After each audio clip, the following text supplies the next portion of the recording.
Matilah engkau mati, kau akan lahir berkali-kali.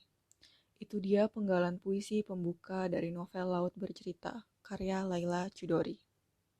Novel ini terbit tahun 2017 di bawah Kepustakaan Gramedia Populer. Laut Bercerita merupakan novel fiksi sejarah yang berlatar Indonesia di tahun 1998. Novel ini menyajikan cerita tentang seorang pemuda bernama Laut dan juga teman-temannya sesama aktivis yang mengawali pertemuan mereka dari sebuah diskusi buku sederhana.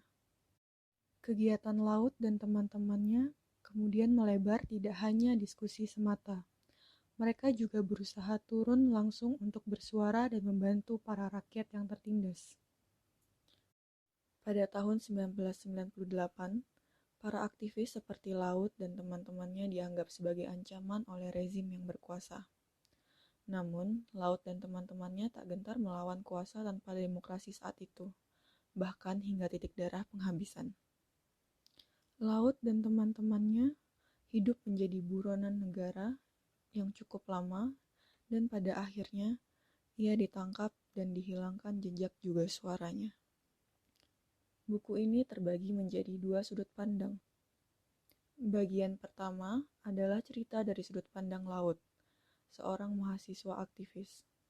Pada sudut pandang Laut, kita dibawa pada cerita-cerita Laut bersama kawan-kawannya menyusun rencana, bersembunyi hingga akhirnya tertangkap. Cerita pada sudut pandang Laut juga dibumbui sedikit kisah romansa saat Laut jatuh cinta pada teman sesama anggota aktivisnya bernama Anjani. Bagian kedua merupakan sudut pandang Asmara, adik perempuan dari Laut. Dari sudut pandang Asmara, kita dapat memahami posisi dari mereka yang kehilangan tanpa sebuah kejelasan. Bagian ini menceritakan usaha para keluarga dari mereka yang hilang untuk menuntut kejelasan atas apa yang terjadi.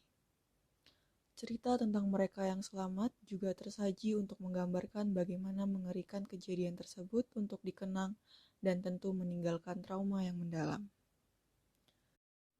Pembagian dua sudut pandang dalam buku ini dapat dikatakan merupakan keputusan yang tepat, karena pembaca tidak hanya merasakan sudut pandang dari mereka yang berjuang, namun juga dari mereka yang kehilangan tanpa kejelasan.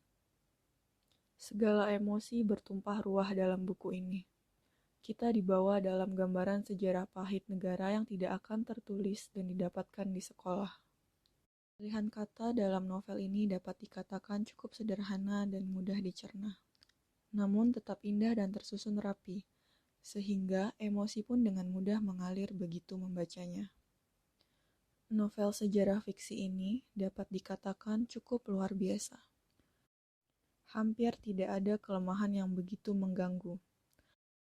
Mungkin hanya pada pemilihan alur campuran yang akan sedikit menyulitkan para pembaca yang tidak terbiasa karena perlu memperhatikan waktu cerita.